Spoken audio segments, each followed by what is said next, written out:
जय हिंद, नमस्कार साथियों। आप सभी का स्वागत है आपके अपने चैनल RW वाला पर। और आज हम आपके लिए लेकर आ चुके हैं पांडव सीरीज का एपिसोड नंबर 4। जी हाँ दोस्तों, बिल्कुल फ्री PDF आप लोगों को हम प्रोवाइड कराने वाले हैं अपने टेलीग्राम चैनल पर। और ये जो आपकी सीरीज है वो किसी भी SSC के किसी भी एग्जाम्स के लिए, GS का सुहा करने के लिए और पेपर की खोपड़ी में छेद करने के लिए काफ़ी है। यूपी पुलिस कांस्टेबल के लिए कितनी कारगर होगी इसका तो कोई अंदाज़ा हम लगा ही नहीं सकते हैं, क्योंकि बहुत ही ज़्यादा यहाँ से क्वेश्चन फंसने वाले हैं। यदि आपको इस क्लास की PDF यदि चाहिए तो आप हमारे टेलीग्राम चैनल RWA UPP री एग्ज़ाम को ज्वाइन करना बिल्कुल भी ना भूलें। टेलीग्राम चैनल का लिंक मैंने डिस्क्रिप्शन में दे दिया है, वहाँ से भी आप इसे ज्वाइन कर सकते हैं। बाकी का आपका जो आगे की यदि आपको ये क्लास अच्छी लगे तो आप कमेंट बॉक्स में ज़रूर बताएं कि क्या हमें ये क्लास कंटिन्यू करनी चाहिए। वीडियो अगर आपको अच्छी लगे तो वीडियो को लाइक, शेयर और चैनल पर यदि आप नए हैं तो सब्सक्राइब करना बिल्कुल भी ना भूलें। तो चलिए दोस्तों, ज़्यादा समय ना गवाते हुए अपनी जो आज की क्लास है उसकी जो स्टार्टिंग हम करते हैं। तो आज की जो आपकी क्लास है उसका जो एपिसोड नंबर 4 हम आपको आज कराने वाले हैं। तो इसका जो पहला जो आपका प्रश्न बनता है वो आपका कि जो माई लाइफ ये किसकी बुक देखने को मिलती है। तो ये आपका बिल क्लिंटन की देखने को मिलती है। और जो सोर्स कोड जो है आपकी ऑटोबायोग्राफी है ये बिल गेट्स की देखने को मिलती है। माई लाइफ माई मिशन ये किसकी बुक देखने को मिलती है। तो ये आपका बाबा रामदेव की देखने को मिलती है। माई कंट्री माई लाइफ ये आपका लाल कृष्ण आडवाणी की देखने को मिलती है और इन्हें भारत रत्न 2024 दिया गया। The race of my life ये मिल्खा सिंह की देखने को मिलती है। जब रेस की बात होगी तो मिल्खा सिंह की बात जरूर होगी। अगला आपका पॉइंट है the test of my life ये युवराज सिंह की बुक देखने को मिलती है।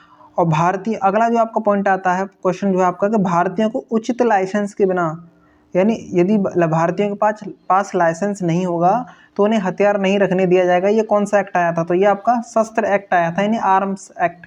और ये कब आया था। ये आपका 1878 में आया था और लेटन के समय ये पारित किया गया था।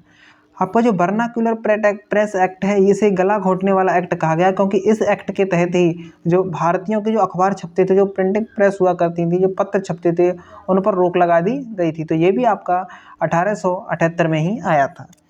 जो ओवन मेरिडिथ जो देखने को मिलते हैं ये म्यूजिक से संबंधित है और ये लेटन को कहा जाता है। यानी ओवन मेरिडिथ किसे कहा जाता है। तो लेटन को कहा जाता है। लेटन ने क्या किया था, सिविल सर्विसेज में जो मैक्सिमम एज जो थी 21 वर्ष से घटाकर 19 वर्ष कर दी थी। यानी कि लेटन इतना भाई साहब इतने ज़्यादा विद्वान थे कि इन्होंने कहा कि भाई जो अधिकतम आयु है यूपी आपका जो सिविल सर्विसेज के लिए उसे कम कर दो। लिटन ने कहा था कि जो सिविल सर्विसेज की जो मैक्सिमम आयु है 21 वर्ष से 19 वर्ष कर दो, और उसने कर दिया।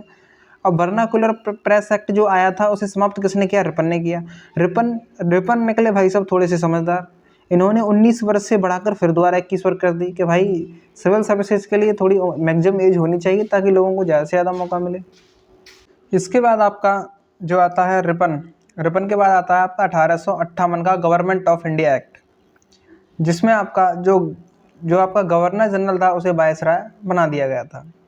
नया पद कब आया। तो नया पद इसमें आया था 1858 के एक्ट से भारत सचिव का पद आया। और ईस्ट इंडिया कंपनी का एकाधिकार समाप्त हो गए। क्रोन के पास सारी की सारी, जो कि ब्रिटेन की रानी थी, उनके पास सारी की सारी पावर चली गई।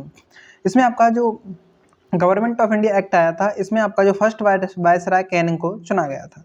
इसके बाद हम आते हैं आपका 1909 में क्या हुआ, मार्ले मिंटो एक्ट आया। मार्ले कौन थे, सचिव थे, और मिंटो आपके वायसराय देखने को मिलते हैं। और इससे इनका सांप्रदायिक निर्वाचन प्रणाली की शुरुआत की गई थी।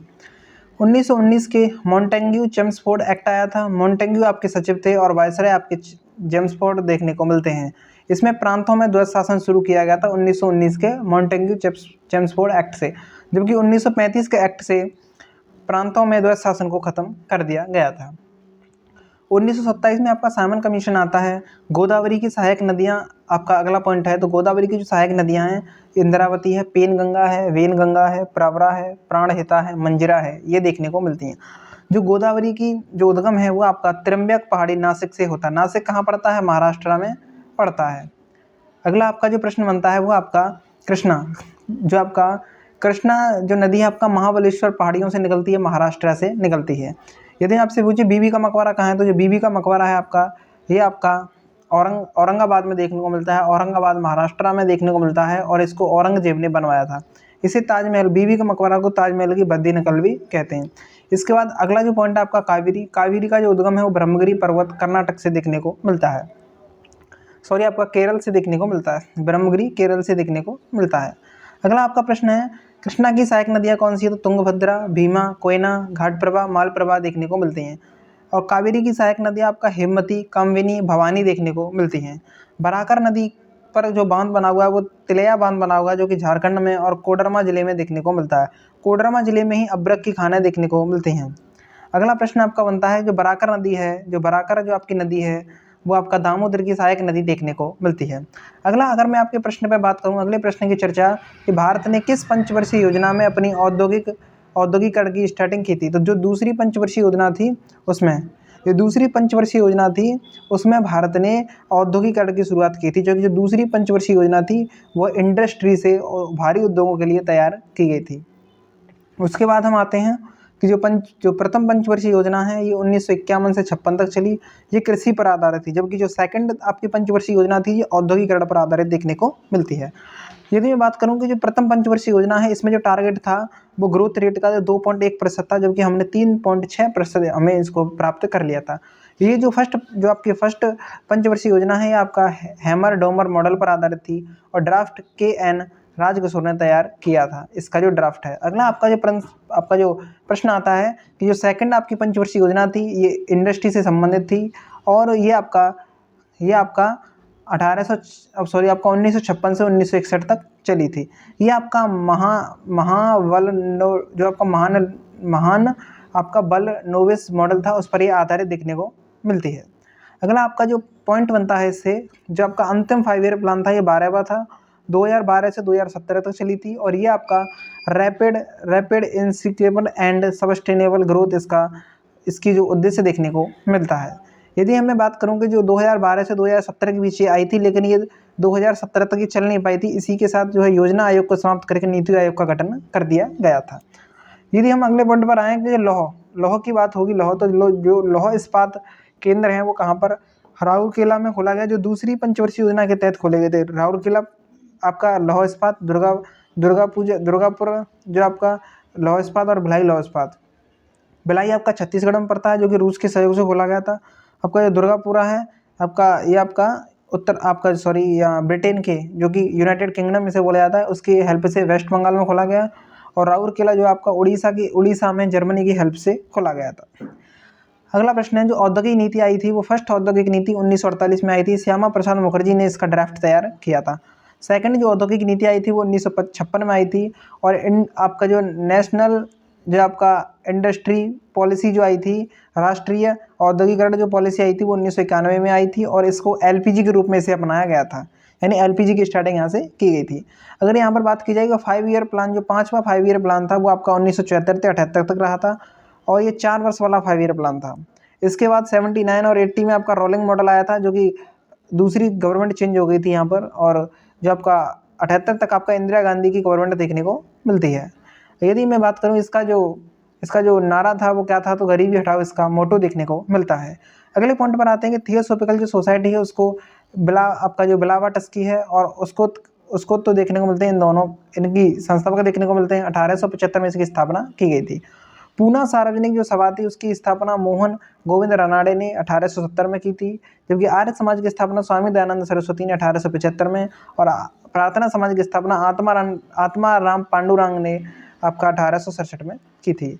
अगले प्रश्न की बात करें कि भारत के वित्त आयोग के पहले अध्यक्ष कौन देखने को मिलते हैं? तो केसी नियोगी देखने को मिलते हैं, यानी वित्त आयोग के जो पहले अध्यक्ष हैं। यदि बात करें जो वर्तमान जो आपके वित्त आयोग हैं, 15वें वित्त आयोग जो चल रहा है वर्तमान में, इसके अध्यक्ष नंद किशोर सिंह देखने को मिलते हैं, यानी NK सिंह। जबकि जो आपका 16वां जो आपका वित्त आयोग होगा, जो कि 2026 से 31 तक होगा, इसका 5 साल का वो होगा, तो इनके अरविंद पनगड़िया देखने को मिलेंगे। वित्त आयोग की जो आपका उल्लेख है वो आर्टिकल 280 में देखने को मिलता है और जो इसका जो गठन है, जो आपका 16वां जो आपका वित्त आयोग है, इसका जो गठन है राष्ट्रपति के द्वारा कर दिया गया है। कब किया गया है? तो 21 नवंबर 2022 को इसका गठन कर दिया गया है, जो कि आपका 2026 से 2031 तक चलेगा। इसके जो अध्यक्ष होंगे वो अरविंद पनगड़िया देखने को मिलेंगे।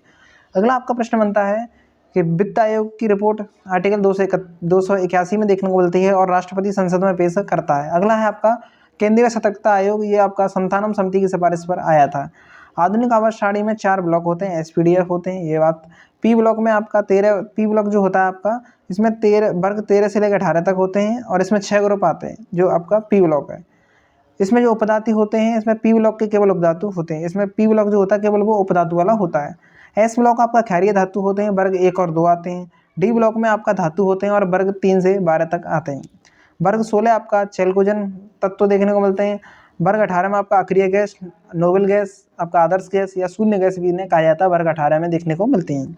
जबकि आपका वर्ग 17 में आपका हैलोजन मॉडल देखने को मिलता है, हैलोजन तत्व देखने को मिलते हैं। अगला आपका ज्ञानपीठ जो पुरस्कार है आपका 1961 में इनकी स्थापना होती है।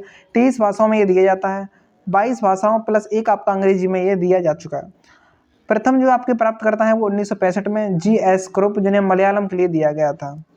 अगला आपका प्रथम महिला कौन सी है पाने वाली ज्ञानपीठ पुरस्कार, तो आशापूर्णा देवी 1976 में प्रथम प्रतिश्रुति के लिए ना बंगाली भाषा में दिया गया था। इसमें जो इनाम होता है 11 लाख रुपए इनाम होता है, बाघ देवी की मूर्ति मिलती है और प्रशस्ति पत्र इसमें दिया जाता है। जबकि अंग्रेजी का जो ज्ञानपीठ पुरस्कार है वो एक बार अमिताभ घोष को 2018 में मिला है केवल। नवीनतम जो ज्ञानपीठ पुरस्कार विजेता है वो आपका जगत गुरु राम भद्राचार्य और गुलजार देखने को मिलते हैं, इन्हें 58वां ज्ञानपीठ पुरस्कार दिया गया है। जबकि साहित्य अकादमी जो अवार्ड है वो आपका 24 भाषाओं में दिया जाता है। इसमें मूल संविधान की 14 भाषाएं जो कि आपका अनुसूची 8 में बढ़ित हैं और वर्तमान में ये 22 भाषाओं में दिया जाता है। इसमें आपको 15वीं भाषा कब जोड़ी गई थी, तो सिंधी जोड़ी गई थी 21वीं संविधान संशोधन से। आपका जो 16, 17, 18वीं जो भाषा जोड़ी गई थी नेपाली, मणिपुरी, कोंकणी, ये 71वें संविधान संशोधन से जोड़ी गई थी। जबकि 19, 20, 21, 22 ये आपके बोडो, डोगरी, संताली, मैथिली थी, इन्हें 92वें संविधान संशोधन से जोड़ा गया था। तो यहाँ पर जो आपका एपिसोड नंबर 4 है कुमार गौरव सर पांडव सीरीज का यहाँ पर कंप्लीट होता है। वीडियो अगर अच्छी लगी है तो वीडियो को लाइक शेयर करना बिल्कुल भी ना भूलें, और यदि आप चैनल पर नए हैं तो चैनल को जरूर से सब्सक्राइब कर लें। Thank you for watching video. जय हिंद, जय भारत।